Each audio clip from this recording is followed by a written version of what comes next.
Hey beer friends, welcome back. My name is Tammy. I'm the brewist. I talk about beer, wine, brewing, travel, all sorts of things. And speaking of travel, I have traveled outside to my backyard today. Maybe you thought, oh, she's wearing a hat. It's sunny. It is sunny. It's about 80 degrees outside. But the real reason is that I cut my bangs yesterday and they're all funked up. So I needed to cover them up with my hat. So, anyway, I'm finishing up my little series here on our trip to the Caribbean and the breweries that we went to. So, if you remember from my last video, I said that today I was going to be talking about Grand Cayman and the Cayman Islands. So, if you've never been to the Cayman Islands or you've never heard of them, basically it's a small island chain in the Caribbean. And there's a large island called Grand Cayman. There's a smaller one called Little Cayman, and then there's an even smaller one called Cayman Brac. And most people live on Grand Cayman. The capital is Georgetown, so that's where we docked on our cruise. And I think the most important thing that people should know about Grand Cayman is that their logo is a little pirate turtle, which I have always thought was awesome. Anyway, again, like most of the places that we've visited on this cruise, we got off the ship without a plan. And in my mind, I was thinking, oh, I've been to this place before. I've been to Grand Cayman. Um, it's known for its really nice beach. It's called 7 Mile Beach. Really great, like clean, beautiful sand, beautiful clear water. I'd been there before on my last trip, but as I was thinking about it, I realized that my last trip there was actually 2009. So it had been 16 years, basically. So I thought, okay, some things have changed. Um, I was also there last time by myself. So I was with kind of a group, but on my own. So I just kind of went to the beach because that's what everybody does. But this time I knew that I wanted to go to the main brewery on the island. And then I had done some internet research and found that there was another smaller craft brewery. So those were my two targets for the day. And my husband came with me and my sister-in-law. And basically everyone was just like, yeah, I'm up for the ride. Let's go. Our first stop was Cayman Islands Brewing Company, or Cayman Islands Brewery. And I've mentioned in the past that if you are looking to get around in one of these places or something like on a trip similar, definitely look at public transit, because we went to like the main taxi stand because where we needed to go was too far to walk. It was a couple miles. So we went to the main taxi stand and we asked how much it would be for us three to get a taxi to the brewery. And I think they quoted us like $10 a person or $25 for the three of us. I don't know. Like, I mean, it doesn't sound like a lot of money, but um, I went to like the little taxi dispatch and I asked if there was public transit, and they guided me to the bus. They got out a map, they circled where the bus stop was, and we walked there. And it's like, you just get in like this little van, which is like the public bus there, and it was like $2 a person, something like that. And the interesting thing is that they don't really have like certain stops. You just sort of tell them where you're going and then they'll drop you off there. So they have like routes that they go, like roads that they go up and down.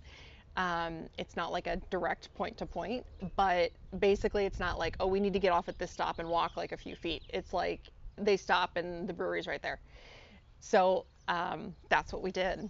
And we were the first people there that day because it was probably like 11 a.m. and walked into the brewery.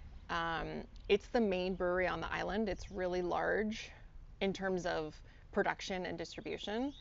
So they're known for their main lager, which is called K Brew. And I'm wearing this shirt, as you can see. I had to get a shirt, and this is what the back looks like. Um, yeah, so we got into the brewery, and it was a weekend, so like nobody was actually brewing or in production, but you could see the brewery kind of through the windows. It was a little dark, and it's a pretty large setup for the size that they were. And I even asked the guy at the counter, like the bartender, how big is the brew house or how much beer do they produce? And he just said, I don't know. So didn't really get a lot of information that way, but we sat and we had some beers. I had a flight, of course, because I have to try everything. I like to try smaller amounts and then I order a larger, like, pint or glass of my favorite one. So I had a flight. My husband had a beer. My sister-in-law had a beer, and like pretty reasonably priced. I will say this was the first and the only place that we went on this trip where the local currency, which is the Canadian dollar, is worth more than the US dollar. So basically, $1, one Canadian dollar was like, I don't know, like $1.25 US. It was like just a slight increase in the conversion rate, but so that meant that like we were spending more money than we expected. Um, so we had the beer. I'm not sure what their food situation was. I think they had a small menu, but it comes from a food truck outside. So I think you order outside and then you can bring it in. Um, but it seemed to be like a pretty busy place. People were coming to buy beer to go. People were coming in to sit and hang out. So, we were there like an hour or so, and it filled up, kind of quickly. Um, and this is where I bought beer to bring home. So I'm going to show you what I bought before I move on, because otherwise I'll get distracted, especially since I'm outside. Um, so they're known for their main lager, which is like just called K Brew, and it's just a light lager. So I had tried that one before on my last trip, so I wanted to get something different. So this is their white tip lager, and it's got a shark. I think all their packaging was just really well done. And this says something about the Guy Harvey Foundation.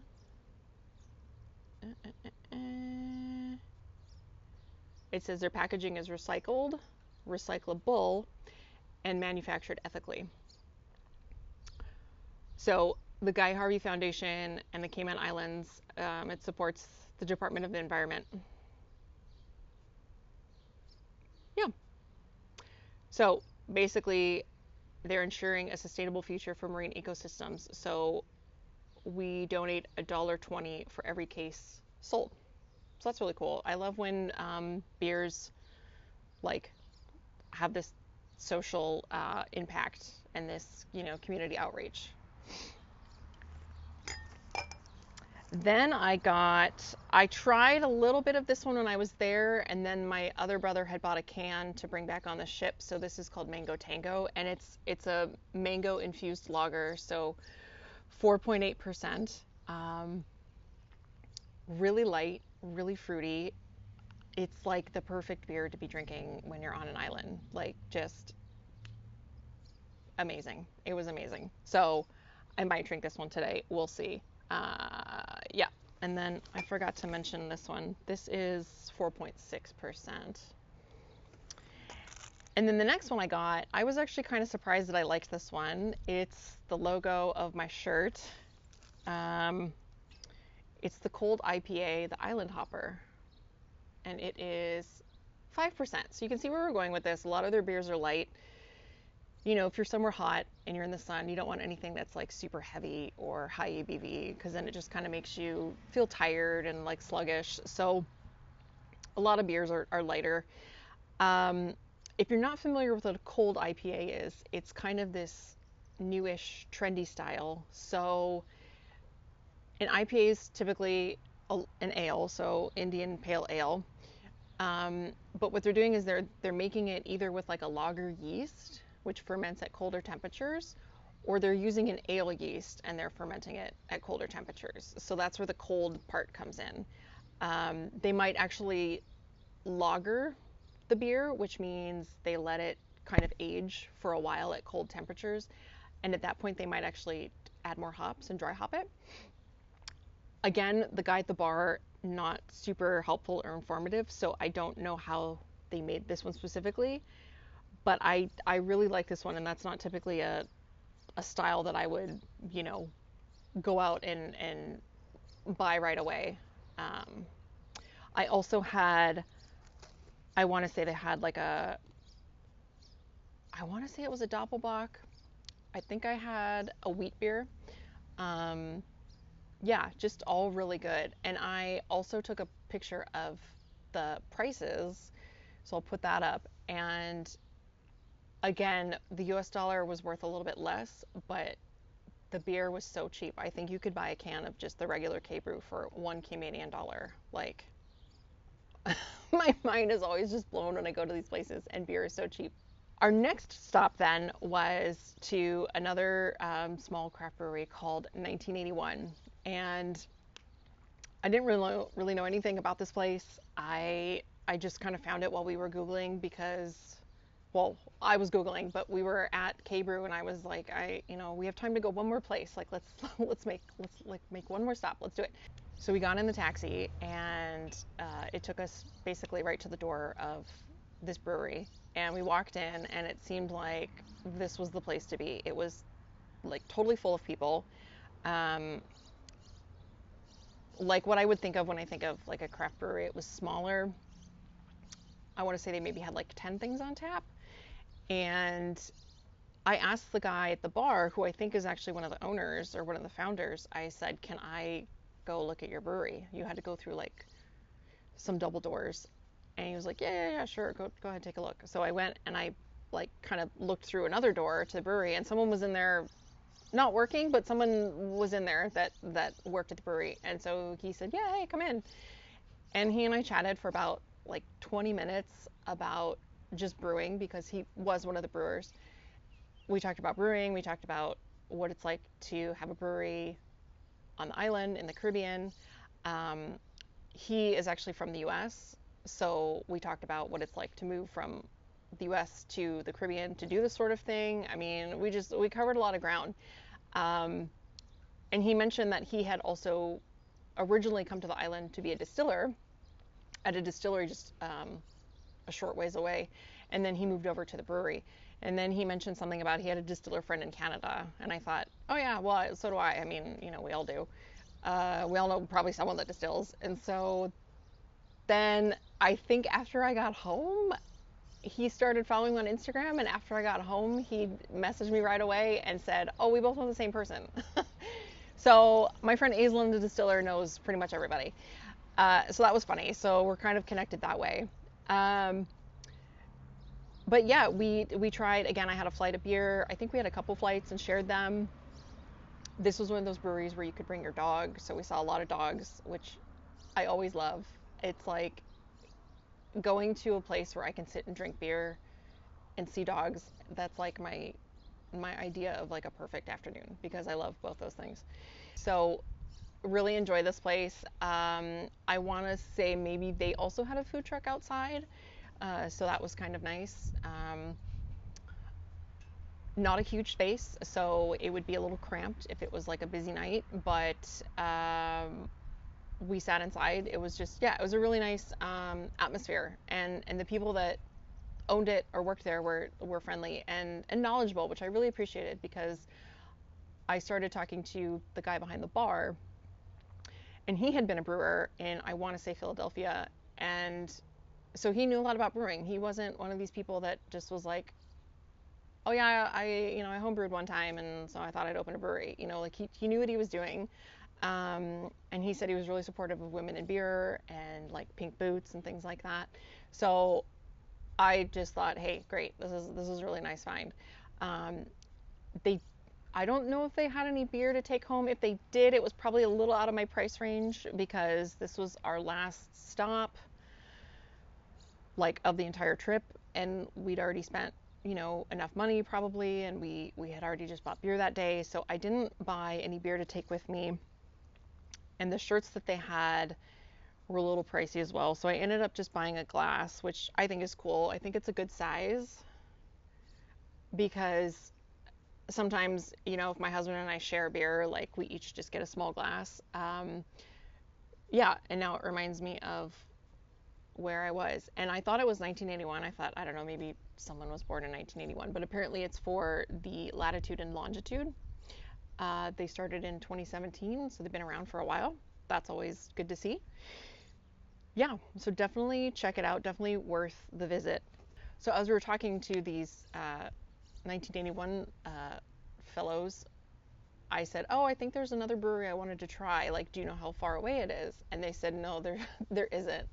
And I said, "Oh, well, we went to K Brew and we came here and I thought there was maybe one or two more." And they said, "No, that's it. For the whole island, it's just those two." So we pretty much covered all the ground there then. Uh, we when we got back to town, we hit a couple just like mini marts because again, I like to see what they have. Um, I found some stuff that reminds me of being in St. Kitts and just kind of the weird stuff that they have. Yeah, so I'm gonna try one of these beers right now, and I haven't decided which one yet. I'm feeling like it's hot, so I should probably have one of the lagers, but I really do like the IPA as well. So I'm gonna do the mango. Let's do the mango because that's fun. I also don't think it's a lager and it's got some flavor. I don't know that my husband would want to drink it, so I'm okay doing that by myself. Okay. And I've got my Pink Boots glass.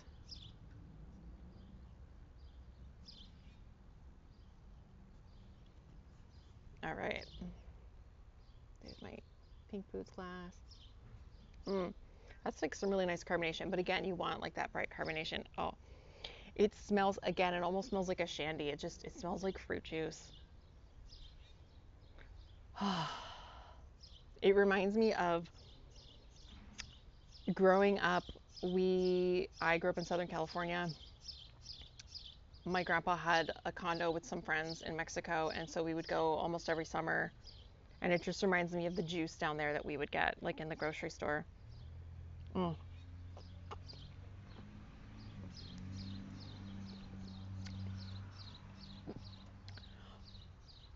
So it's nice and light and cold and refreshing and crisp. I do feel like the mango is maybe not like the real fruit. It might be more of a flavoring. And honestly, like on a scale like this, that's not totally unheard of for a couple reasons. One is that fruit is expensive. It has to be processed in a certain way. Otherwise, you might be adding fermentable sugar to your beer, which would ferment at a later point, and you might have exploding cans. Um, so there's a lot that goes into that. Also, it's just a lot of times when you put fruit in something, it ferments out that sugar and that flavor, and so you might get a little aroma, but you don't get the flavor. So sometimes people kind of give it like a little boost with artificial flavoring, and so that's kind of what I get from this.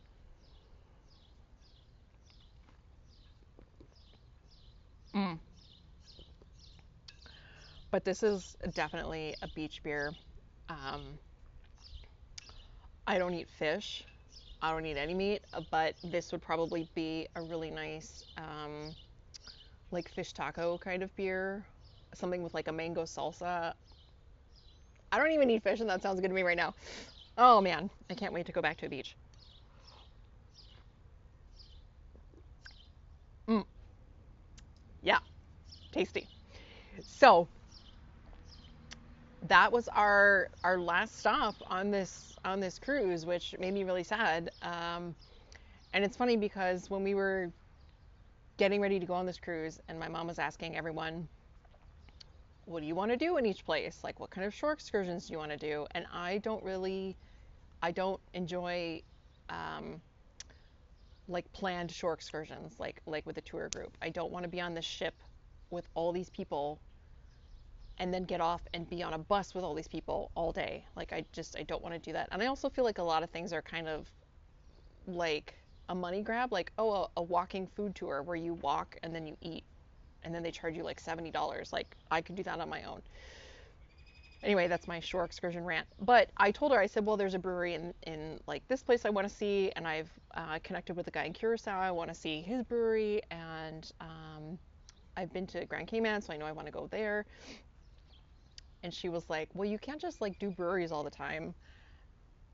And I was thinking, well, yeah, because that's what I want to do. Like, if I got off in all of these places and I was like, I'm going to go to the beach. I love the beach and these are all beachy places, it would be like, oh, yeah, sure, of course, that makes sense. Or, I want to go snorkeling or I want to like shop, which is what she did. it would be like, of course, that makes total sense. But I said I wanted to go to breweries, and it was like, okay, well, how are you going to do that? Like, how are you going to find the time? And I made time.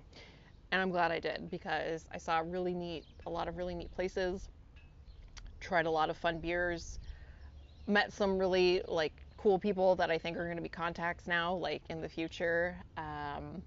So I loved it, and I think I would love to do just a. I wish my job could be beer cruiser, where I cruise, and then when I get off, I do beer exploration and lead tours, and then I get back on the ship, and then I do the same thing in the next place. That would be like my dream job. If I could bring my dogs, that would be my dream job. I'm getting like really excited about beer. Mm, I love it. Anyway, as I ramble, that was our trip. I appreciate you, you know, sitting through my vacation videos and my vacation photos and hearing about my vacation. I know that if you are not in these places yourself, sometimes it's kind of hard to be excited, but hopefully I got some of you excited about, visiting the Caribbean and checking out the beer scene. And then I will be back to my regular, Cicerone studying content. Um, at this point, I've taken my test, my online written test, so I'm going to talk about that in one of my next videos, how that went. And then the next step after that is doing the in-person tasting exam, so I'm going to be preparing for that as well. Uh, yeah, so I just want to say thank you again for coming with me on this, winding beer journey. Um, Thanks for being here. Go get some beer. It's hopefully, if you're in the Northern Hemisphere, it's very lovely out today wherever you are. So drink a beer outside. Um, and until next time, cheers. Okay, I really should read things before I just like start talking. I was looking at this can of the cold IPA, and it does say dry hopped, obviously, but it says fermented with lager yeast. So there you go. That's why it's the cold IPA. It's not ale yeast at colder temperatures. Uh, I love this can. I love this design and these colors. And normally I wouldn't buy a purple shirt, but I had to have this. So since I'm talking about it, I feel like I also need to drink it. Here we go. And I'm doing this on the sly because my husband likes IPA and he's at work, so he's not going to get to share this. Sorry. It smells. Oh, okay. Okay, so the foam situation is on me. I have had it in my little cooler bag here, but on ice, but it's probably gotten a little warm. It's very clear. Which for a lager you would expect because that's what you do. You let them sit and then everything just settles over time and it gets very clear. I don't know if they have a filter. I didn't see if they had a filter set up. I would think so. It's very either like American or British hops. It smells like almost like when you open a bag of hops that's been open for a little bit. They're not like old and like stale and cheesy, but they're kind of earthy and herbal and grassy. I'm not explaining it very well, but that's kind of what it smells like to me. It smells like a bag of hops.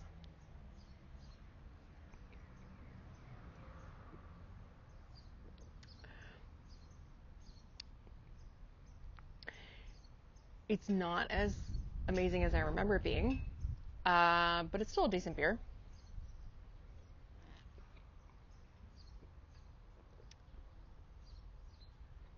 I'm kicking myself because I can't remember what hop this reminds me of, but it's like you're just drinking that hop. It's so like prevalent.